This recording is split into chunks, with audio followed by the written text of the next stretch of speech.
बिस्मिल्लाहिर्रहमानिर्रहीम। अस्सलाम वालेकुम नादरीन, आप यूट्यूब चैनल देख रहे हैं। मैं इमरान खान हूँ। नादरीन, इस वक्त एक सर्द जंग चल रही है और ये जंग है पाकिस्तान के जो ओवरसीज़ हैं या ओवरसीज़ पाकिस्तानी जो स्पेशली अमेरिका में और यूरोप में रहते हैं उनके बीच में, और पाकिस्तान का जो मौजूदा रजीम है उसके बीच में। यानी इस वक्त जो रजीम मौजूद है, इदारों के अंदर बैठी हुई शख्सियात, स्टैब्लिशमेंट, या आप मौजूदा हुकूमत की बात करें तो इनके बीच में एक सर्द जंग, एक मुकाबला चल रहा है। ये मुकाबला शुरू हुआ डोनाल्ड ट्रंप के इलेक्शन जीतने की सूरत में। यानी जब इन्हें आइडिया हो गया कि वहां पे डोनाल्ड ट्रंप इलेक्शन जीत रहा है तो एकदम टेबल टर्न हो गई। फिर आपने देखा कि पाकिस्तानी जो हैं, बहुत बड़े बड़े नाम, मोहम्मद बिन सलमान के दरवाजे पे भी पहुंचे, कतर भी पहुंचे, यूएई भी पहुंचे, अमेरिका भी कुछ लोग थोड़े दिन पहले पहुंचे, मियां नवाज शरीफ गए, फिर अभी भी जनेवा के अंदर मियां नवाज शरीफ और उनकी साहबजादी मौजूद हैं, और बहुत सारी गेम ये लोग अंदर खाते कर रहे हैं। एक्चुअली सबका फोकस इस बात पे है कि जो नई आने वाली ट्रंप एडमिनिस्ट्रेशन है उसे काबू कैसे करना है, या उसके साथ मौजूदा हुकूमत अपना एक नया वर्किंग रिलेशन कैसे बना सकती है। हुकूमत की पूरी तवज्जो इस बात पे, देखें, अपने आप को महफूज करने की कितनी कोशिश की। पूरा का पूरा पाकिस्तान का आइन बदल दिया सिर्फ अपने आप को महफूज करने के लिए।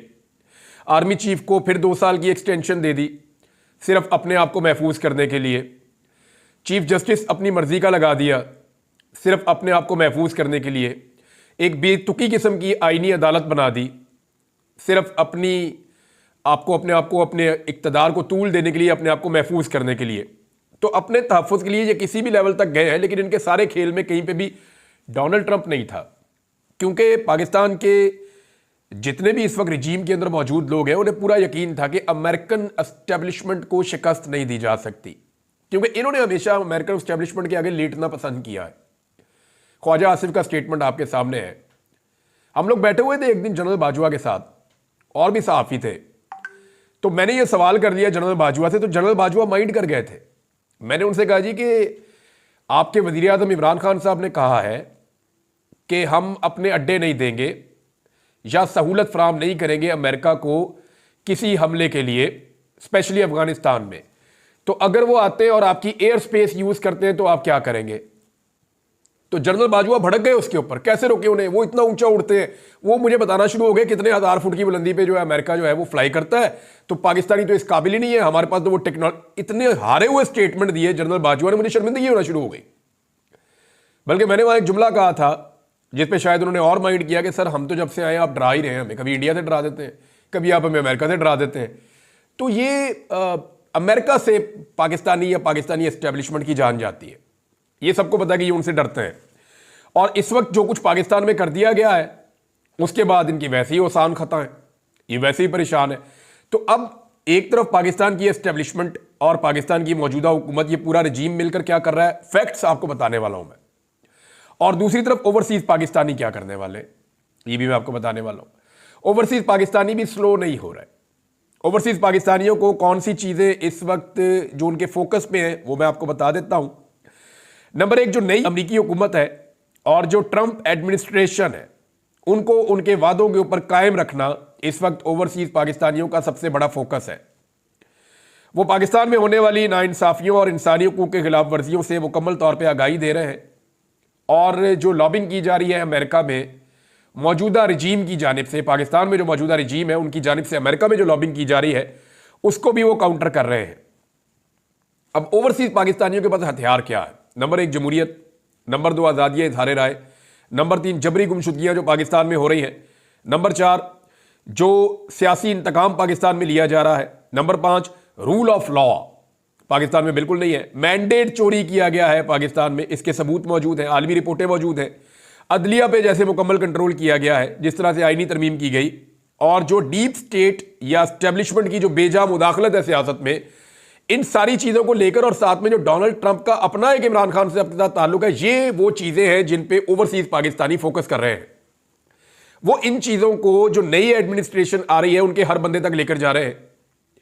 दूसरी बात यह है कि डोनाल्ड ट्रंप का एक बड़ा करीबी साथी है रिपब्लिकन में, तो जुल्मे खलीलजाद के हवाले से अब उनके स्टेटमेंट्स भी आ रहे हैं। वो पाकिस्तानी एस्टेब्लिशमेंट को और पाकिस्तानी हुकूमत को खौफजदा भी कर रहे हैं।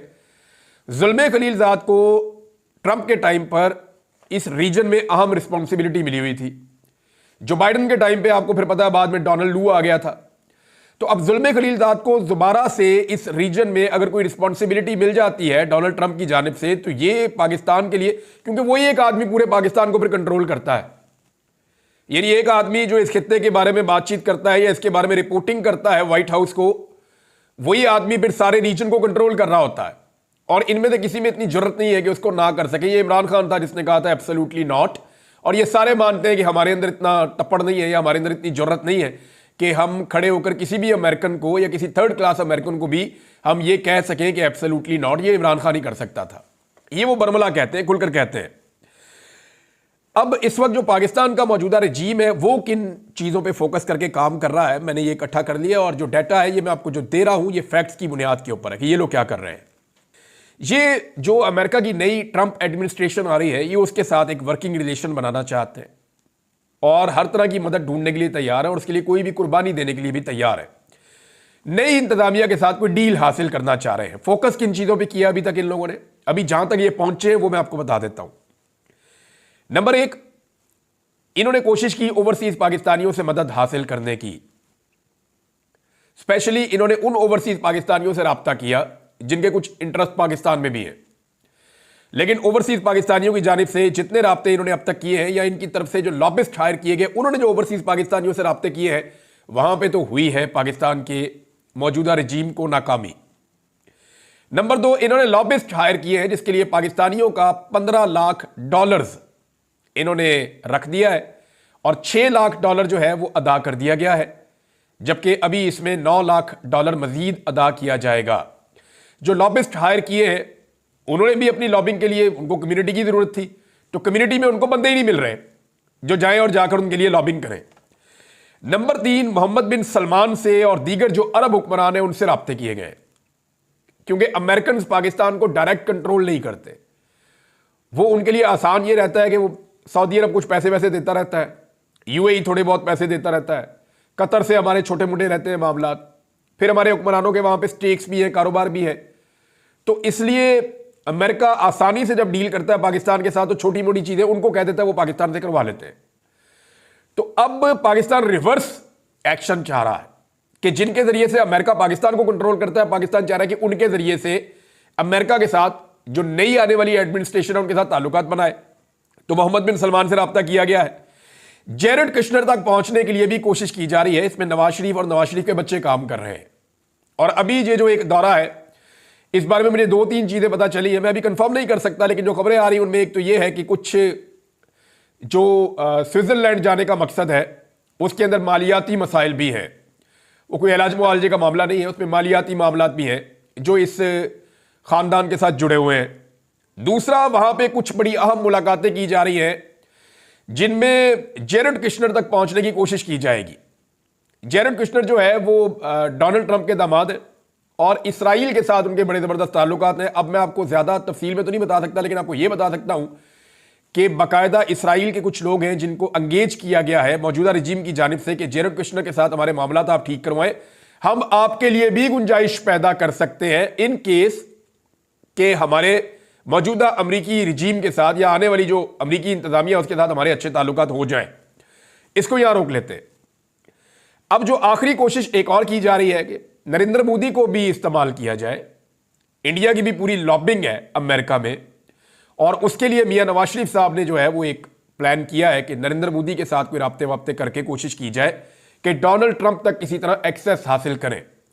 इस वक्त जो पाकिस्तान की मौजूदा हुकूमत, पूरा हुकूमती निज़ाम और जितनी एस्टेब्लिशमेंट है, ये सारे एक ही चीज़ के ऊपर फोकस करके काम कर रहे हैं। ना इनका पाकिस्तान से लेना देना, ना किसी और चीज़ से। पूरी तवज्जो इनकी एक बात पे है कि डोनाल्ड ट्रंप के साथ किसी तरह नॉर्मलाइजेशन की जाए और एक ऐसी डील पे पहुंच जाए डोनाल्ड ट्रंप के साथ कि वो हमारी ये जो हुकूमत पाकिस्तान में बनी हुई है इसको प्रलॉन्ग कर दे, या पाकिस्तान के अंदर कोई पंगा पैदा ना करे डोनाल्ड ट्रंप।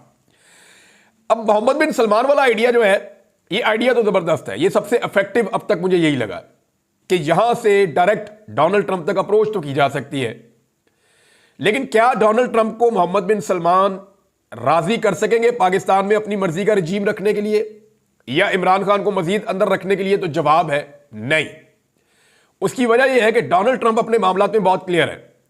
उन्होंने इलेक्शन से पहले जितने वादे और दावे किए हैं, उन्होंने इलेक्शन के फौरन बाद उनकी अनाउंसमेंट की है। उन्होंने कहा मैं इक्तदार में आने वाला हूं, मैं लिस्टें बना रहा हूं, मैं काम कर रहा हूं, मैंने ये सारी चीजें करनी है। और डोनाल्ड ट्रंप का जो पूरा का पूरा फोकस है वो डीप स्टेट पे है, यानी ऐसे अनासर एस्टेब्लिशमेंट के जो रियासतों को कंट्रोल करते हैं, यानी बंद कमरों के अंदर बैठ के अपने मफादात के लिए वो करोड़ों अरबों लोगों का फैसला कर देते हैं, उनके मुस्तकबिल का फैसला कर देते हैं, जंगों का फैसला कर देते हैं, जंगबंदी का फैसला कर देते हैं, कत्लो गारतगिरी का फैसला कर देते हैं, तिजारत रोकने का तिजारत करने का फैसला कर देते हैं, पाबंदियां लगाने का पाबंदियां उठाने का फैसला कर देते हैं, सरहदें खोलने का सरहदें बंद करने का फैसला कर देते हैं। ये वो लोग हैं जो मंशियात में भी कारोबार करते हैं, ये वो लोग हैं जो कारोबार इनका जंगों के अंदर भी है, क्योंकि जितनी जंग होती है दुनिया का जो सबसे कारोबार मुनाफे वाला है ना, वो जंग का कारोबार है। आप जंग करवा दें किसी खित्ते में, अब जहां पे जंग हो रही है दोनों तरफ के लोगों को हथियार चाहिए, हथियार बनाने वाले मखसूस लोग और ग्रुप्स हैं, वो मल्टीनेशनल काम करते हैं, और बहुत कम फौजें हैं जो अपने सारे हथियार खुद बनाती हैं। ज्यादातर आपको हथियार परचेज करने पड़ते हैं मार्केट से। तो हथियारों की पूरी एक मार्केट है, ये पूरा एक बिजनेस है, और वो लोग बहुत ताकतवर हैं, वो दुनिया की सबसे महंगी चीजें बेचते हैं, लिहाजा उनका इन्फ्लुएंस होता है। तो यही है डीप स्टेट, जहां पे ये पैसा खर्च करते हैं कि आप जंग शुरू करवाएं, जंग रुकनी नहीं चाहिए, हम आपको पैसा देंगे और हम पैसा कमाएंगे इसमें से। तो डोनाल्ड ट्रंप डीप स्टेट के खिलाफ जो है वो ये कह चुके हैं कि लोगों की किस्मत का फैसला जो है वो बंद कमरों में नहीं होगा। यही पाकिस्तान के अंदर फड्डा पड़ा हुआ है। अब जो आदमी अपने मुल्क के अंदर सबसे तगड़ी एस्टेब्लिशमेंट से लड़ रहा है, वो पाकिस्तान जैसी बिल्कुल एक कमजोर और नहीफ किस्म की जो एस्टेब्लिशमेंट है उसके लिए गुंजाइश निकालेगा, ये बहुत मुश्किल है। पाकिस्तान को कम से कम फौरी तौर पर इसराइल को तस्लीम करना पड़ेगा। अगर तो कोई डील चाहिए ना तो कम से कम इसराइल को तस्लीम करना पड़ेगा, लेकिन इस सूरत में भी पाकिस्तान को इमरान खान को बाहर निकालना पड़ेगा, क्योंकि डोनाल्ड ट्रंप के पास अगर मोहम्मद बिन सलमान जाते हैं या उनके साथ बात करते हैं पाकिस्तान के, अव्वल तो उनकी अपनी करने वाली बहुत सारी बातें हैं, उनके अपने बेशुमार इशूज हैं, पाकिस्तान तो उनके कहीं एजेंडा पे भी नहीं होगा, और अगर एजेंडा पे होगा तो 20वें या 25वें पॉइंट पे जाके आएगा कि मोहम्मद बिन सलमान ने उठना है और जाकर स्पेशली जनाब हमारे कहने के ऊपर सिर्फ पाकिस्तान की बात करनी है। ऐसा नहीं होगा, वो उनके एजेंडा पे भी नहीं होगा, और होगा तो कोई 2 दर्जन एजेंडा के बाद होगा, आखिरी पॉइंट होगा पाकिस्तान। तो जब वो बात करेंगे तो डोनाल्ड ट्रंप को जितना वहां लोग समझते हैं और जानते हैं, जिनसे मेरी बात हुई है, जिनकी इंटरेक्शन भी हुई है डोनाल्ड ट्रंप से, वो साफ ही एक बात कहते हैं। वो कहते हैं डोनाल्ड ट्रंप ये सारा मामला उठा के मोहम्मद बिन सलमान के खाते में डाल देगा, और वो ये कहेगा देखो वह कितनी ज्यादती और जुल्म हो रहा है पाकिस्तान में, मैं ये नहीं चाहता। इन्हें कहो कि इंसान बने और ये चीजें ठीक करे, वो यही करेगा, मुझे पता है। और ये ऑब्वियस है, उसका स्टाइल भी यही है कि अगर उसके बाद एक आदमी रिक्वेस्ट लेकर आएगा, हो गया ठीक है, इसको जाके उनको बोलो कि चीजें ठीक करें। अब हैरत ये हो रही है, मुझे जो हैरत हो रही है वो इनकी बेचैनी पे हो रही है। ये डरे हुए इतने ज्यादा है कि ये खुद डोनाल्ड ट्रंप को अप्रोच करना चाह रहे हैं। और भाई वो चुप बैठा हुआ से बैठा रहना तो थोड़ा सा दोबारा निकल जाएगा। ये जाके खुद डोनाल्ड ट्रंप को वक्त से पहले अप्रोच कर रहे हैं, ताकि अगर उसके दिमाग में ये चीजें देर से आएगी तो फौरी तौर पे आ जाए, और फायदा कोई नहीं होगा, क्योंकि वो डीप स्टेट को शिकस्त देना चाहता है और ये उसके लिए एक मौका है। और पाकिस्तान में इमरान खान के साथ उसके ताल्लुकात है, वो पाकिस्तान में जानते ही एक आदमी को है, इमरान खान को, और किसी को वो जानते ही नहीं है, ना उसकी पहचान का कोई दूसरा आदमी है पाकिस्तान में। और जिस आदमी को वो जानता है उसको जेल के अंदर डाला हुआ भी बेगुनाह है। तो अब डोनाल्ड ट्रंप के ऊपर हुकूमत का पूरा फोकस है, लेकिन ओवरसीज पाकिस्तानी तगड़े हैं, क्योंकि वो वहां अमेरिका में रहते हैं, वो डेली बेसिस के ऊपर इंफ्लुएंस करते हैं। और एक अजीब चीज जो मुझे ओवरसीज पाकिस्तानियों ने बताई, उन्होंने ये बताई कि जी सिर्फ पाकिस्तानियों ने नहीं बात की इमरान खान की, यहां पे बेशुमार ऐसे मुसलमान रहते हैं जिन्होंने डोनाल्ड ट्रंप को वोट किया, डोनाल्ड ट्रंप की जीत में उनका किरदार है, और उन सब ने इमरान खान की बात की है। उसकी वजह यह है कि अमेरिका में रहने वाले मुसलमान, चाहे उनका ताल्लुक दीगर ममालिक से है, वो इमरान खान को आलम इस्लाम का लीडर समझते हैं। और उसका रीजन क्या है, जो अक़वाम मुत्तहिदा में इमरान खान साहब ने स्पीच की थी, और उसके बाद जो इमरान खान साहब ने जो OIC के अंदर स्पीच की थी, ये 2 तकारीर को आप निकाल लें तो आपको सारी गेम समझ आ जाएगी। इमरान खान साहब वाहिद आदमी है जिन्होंने नामूस रसालत के लिए बड़ी खुल के आलमी प्लेटफॉर्म के ऊपर बात की, जिन्होंने मुसलमानों के हर इशू के ऊपर बात की, इस्लामोफोबिया को काउंटर किया, और इमरान खान की वजह से हर साल अब इस्लामोफोबिया का एक दिन भी मनाया जाता है। तो ये इमरान खान का बहुत बड़ा क्रेडिट है, मुसलमान इसको ऑनर करते हैं और उसको मुसलमानों का एक लीडर समझते हैं कि इस्लामी दुनिया का एक लीडर है वो। लिहाजा डोनाल्ड ट्रंप ऐसे आदमी के लिए कोई गलत फैसला नहीं करेगा जो बज़ाहिर अभी तक दिखाई दे रहा है। दूसरा नाज़रीन, एक और बड़ी इंपॉर्टेंट खबर है, वो ये है कि कोयटा में पाकिस्तान तहरीक इंसाफ ने जलसा करना था आज के दिन में, और वहाँ एक जंग लगा दी हुकूमत ने। सिंध में और बलूचिस्तान में दोनों जगह पे पाकिस्तान पीपल्स पार्टी की हुकूमत है। सिंध के लोग निकल कर जा रहे थे स्वाबी जलसे में शिरकत के लिए खैबर पख्तूनख्वा, और जो पुलिस ने उन पर टॉर्चर किया है, जो तशद्दुद किया है, जो जुल्म और ज़्यादती सिंध के अंदर की है, जो कराची के सदर हैं राजा साहब, उनको गालियां दे देकर पुलिस वाले मार रहे थे, और वो कह रहा था कि ये आप ज़्यादती कर रहे हैं, ये आप गलत कर रहे हैं, ये आप ना करें, मैं साबिक MPA भी हूं, लेकिन उनके साथ बहुत जुल्म किया गया। ये सारा कुछ हमने देखा। ये बिलावल की जमहूरियत है। उन्होंने कहा था कि मैं ब्रूटल बन जाऊंगा इस आईनी तरमीम के लिए, ब्रूट मेजॉरिटी का वर्ड यूज किया था। ये कोई डेमोक्रेटिक आदमी नहीं करता, ये जमहूरी आदमी ऐसा नहीं कह सकता। तो बात यह है कि बिलावल जरदारी और जमहूरियत का एक दूसरे से दूर दूर तक कोई ताल्लुक नहीं है। ये एस्टेब्लिशमेंट के लिए काम करते हैं, बिलावल और उनके अब्बू दोनों। ये दोनों जरदारी बाप बेटा, ये पूरी तरह एस्टेब्लिशमेंट के शिकंजे में और एस्टेब्लिशमेंट के लिए काम करते हैं। अब अगली बात यह है कि कोयटा के अंदर बाकायदा स्टेट फायरिंग हुई है। पाकिस्तान तहरीक इंसाफ के रहनुमाओं ने और कारकुनों ने यह क्लेम किया है, और ये वीडियोज भी आ रही हैं कि कोयटा में जलसे के लिए पूरी की पूरी जो बलूचिस्तान की हुकूमत है पीपल्स पार्टी की, उन्होंने एक कर्फ्यू जैसा माहौल बना दिया। बराह रास्त गोलियां चलाई हैं, शेलिंग की गई है, बहुत सारे नौजवान जख्मी हुए हैं। गोली लगा हुआ नौजवान अस्पताल में पड़ा हुआ, उसका मैंने स्टेटमेंट सुना। वो ये कहता है कि मुझे गोली लगी हुई है, लेकिन इमरान खान के लिए मेरी जान भी हाजिर है। अब ये इमरान खान साहब ने नौजवानों को ऐसी उम्मीद दे दी है कि किसी भी लीडर के लिए कोई भी बंदा गोली खाने के लिए तैयार नहीं होता, लेकिन इमरान खान के लिए अब उसके कारकुन गोलियां खाने के लिए तैयार है। और कहां पे? बलूचिस्तान में, कोयटा में, जहां पे कोई सोच नहीं सकता था कि ये पॉलिटिकल पार्टी जाएगी, वो वहां पे इतनी ताकतवर हो गई है। और सारा दिन कारकुनों ने पुलिस का मुकाबला किया। जो एक जलसा होना था, जो एक तकरीब होनी थी, वो तो नहीं हुई उस तरह से जैसे वो चाह रहे थे, लेकिन पूरे बलूचिस्तान के लैंडस्केप के ऊपर जो मनाजिर देखे हैं, अपोजिशन जमात हो कोई भी, उसको इससे बड़ा फायदा हो नहीं सकता। पूरी दुनिया ने देखा कि क्या जुल्म और ज्यादती हुई है। हालांकि एक दिन पहले ऐसे ही जुल्म और ज्यादती के खिलाफ अक़वाम मुत्तहिदा की एक रिपोर्ट भी आई है, और ये जो 26वीं आईनी तरमीम हुई है ना, इसको अक़वाम मुत्तहिदा की रिपोर्ट ने भी मुस्तरद किया। और उसके अलावा इस रिपोर्ट में एक चीज और भी है जो मैं आपको बताता हूं, और वो है जनाब फौजी अदालतों के हवाले से। अक़वाम मुत्तहिदा की कमेटी ने आम शहरियों के फौजी ट्रायल की मुखालफत कर दी है। इंसानी हकूक़ की कमेटी जो अक़वाम मुत्तहिदा की है, उसने हुकूमत पाकिस्तान पर जोर दिया कि वो फौजी अदालतों से मुताल्लिक कानून साजी पर नजरसानी के लिए फौरी इक़दाम करे, शहरियों पर उनका दायरा इख्तियार ख़त्म करे, सजाए मौत के नफाज का इख्तियार ख़त्म करे, और इस बात को यकीनी बनाए कि इनकी कार्रवाइयाँ शहरी और सियासी हकूक़ के बैनुल-अक़वामी मुआहदे की मुकम्मल तामील करें। ये ICCPR का एक मुआहदा इंटरनेशनल, उसकी वो कह रहे हैं जी तामील करें, ताकि मुनसिफाना ट्रायल के हक़ की ज़मानत दी जा सके। लेकिन पाकिस्तान में साल से ज़्यादा हो गया है, बंदे जो हैं वो अंदर हैं मिलिट्री कस्टडी में। अब अक़वाम मुत्तहिदा ने बोलना शुरू कर दिया। देखिए, जब जो बाइडन का इन्फ्लुएंस तो था ना, UN के ऊपर भी था, बाकी जगहों पे भी था। मैं जब ये कस्टडी से बाहर आना, एजेंसियों की हिरासत से जब मैं छूट के बाहर आया, तो मुझे बहुत सारे लोग मिलने आते थे। कुछ अमेरिकन शहरी भी मुझे मिलने के लिए आए। उन्होंने बताया जनाब कि हम जहां पे भी जाते थे ना आपके लिए बात करने के लिए, तो इमरान खान साहब हमें प्रॉब्लम फेस करना पड़ता था, रिस्पॉन्स नहीं मिलता था। मैंने कहा वजह? उन्होंने कहा जी कि हमें कई लोगों ने क्लियरली कहा कि ये यूनाइटेड स्टेट्स की पॉलिसी है जो पाकिस्तान के अंदर एजेंसियां कर रही हैं। ये मैं आपको हल्फन कह रहा हूं कि मुझे आकर अमेरिकन नेशनल्स ने यह बात बताई थी। मुझे बरतानवी सफीर और उनका वो अमला भी मिलने के लिए आया हुआ था, बहुत सारे और लोग भी मुझे मिलने आए थे। बड़ा क्लियरली वो लोग बता रहे थे, और वो मुझे बाकायदा जो बरतानवी सफारतखाना है उसके लोगों ने मुझे ये कहा था कि आप बोलना बंद कर दें, आप ये छोड़ दें, आप फिलहाल रुक जाएं, क्योंकि ये सारा गेम इंटरनेशनल जो एक लॉबिंग है उसके तहत पाकिस्तान में खेला जा रहा था, जिसमें पाकिस्तान के इदारे और एजेंसियां इन्वॉल्व थी। लेकिन अब क्योंकि वहां पे हुकूमत बदल गई है तो पॉलिसी बदल गई। अब अक़वाम मुत्तहिदा ने अपनी लाइन तब्दील कर दी है। आने वाले दिनों में पाकिस्तानी हुकूमत के लिए, एस्टेब्लिशमेंट के लिए बहुत मुश्किलात बढ़ेंगी। फैक्ट्स हैं आपके साथ शेयर करता हूं अगले वीलॉग में। अब तक के लिए इतने ही। अपना ख्याल रखिएगा, अपने इस चैनल का भी। अल्लाह हाफ़िज़।